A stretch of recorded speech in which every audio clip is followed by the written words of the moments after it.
Hey man, I do what I do.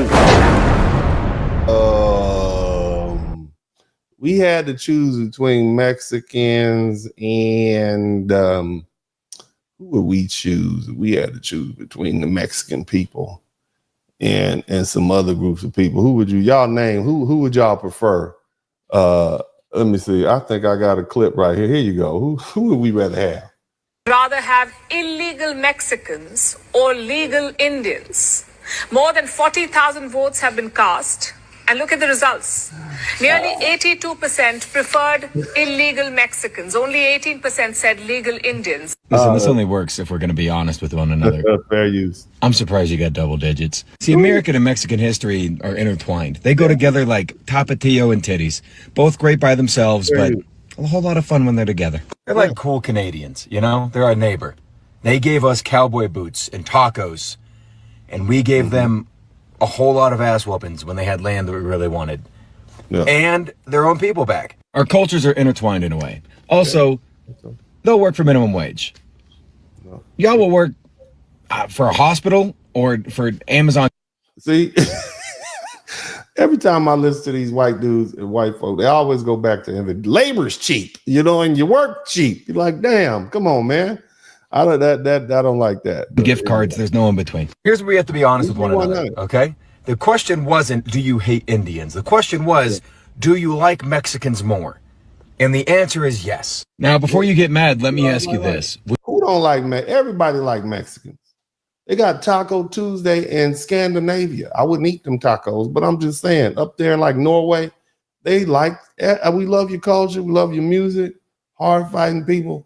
And I know you got that warrior spirit in you right now, but that warrior spirit is going to get you beat down fooling with this white man over here in the United States, jumping on his police cars and burning his flag. You understand me? Y'all need to be a lot more intelligent with your get down.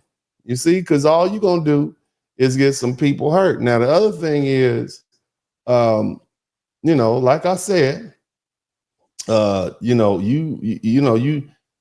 we respect the cause as Black people. I know we do, because I'm just saying, that's how we are. We appreciate you, what you're doing. But, we about the only ones. Let me just keep it 100 with you. Check this out, because this misinformation has been going around. Did you all know? Because this video will say a lot.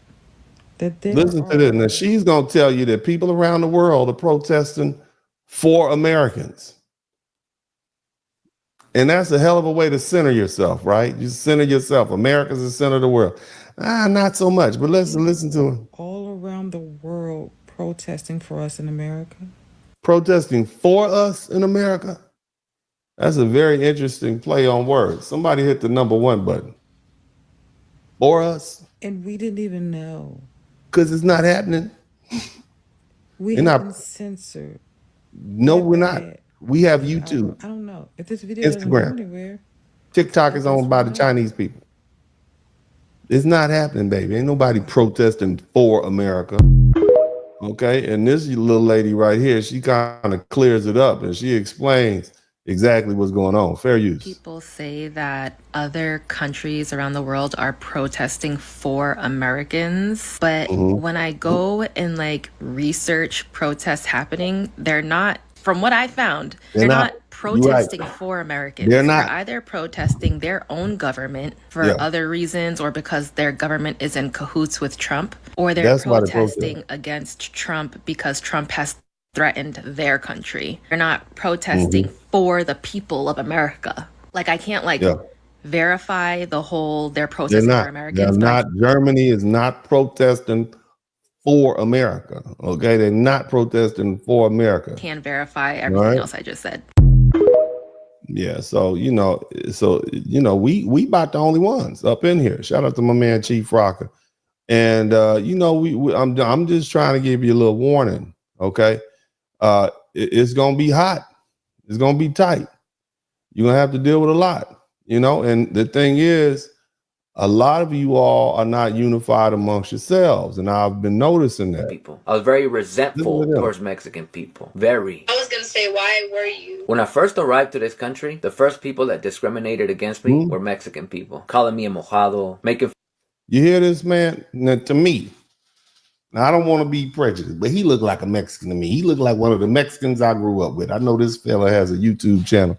He looked because Mexican. I didn't speak English, of course, because I was born in Mexico. One day, I went to go get my passport. I was still a teenager. I went to go get my passport, and while I was there with my brother, there was a lot of Mexican people there because it was the Mexican consulate. And one of the men turned around and said to me, "Hey, what y'all doing here?" "Oh, I was just gonna get our passport." "Oh, y'all trying to go to Mexico or what?" "Like, no, we're just trying to acquire that passport. That's it." "What do you guys do here?" "We go to school." "Oh, what are you doing with your life? What do you go to school for?" "Oh, I'm trying to be an author." And that guy started laughing so hard. And then he got the attention of his friends. He said, "Hey, check this out." And when he got the other guy's attention, he told them, "Hey, listen to this kid. Hey, kid, what are you doing? You going to school to do what?" "I want to be an author." And they all begin to laugh, right? So, you know, and one thing you need to understand is that in the Mexican community specifically, they have the lowest rate of high school graduation. Okay. And so education is not something that is valued. And that is probably why that's why there's a dearth of leadership amongst them, because, you know, at the point where we took on the United States of America and made them change how they treated us after centuries of degradation and second and third class citizenship. Remember, we had educated people, man. You know, we had made a name for ourselves. We went through the Roaring 20s. We went through the Harlem Renaissance.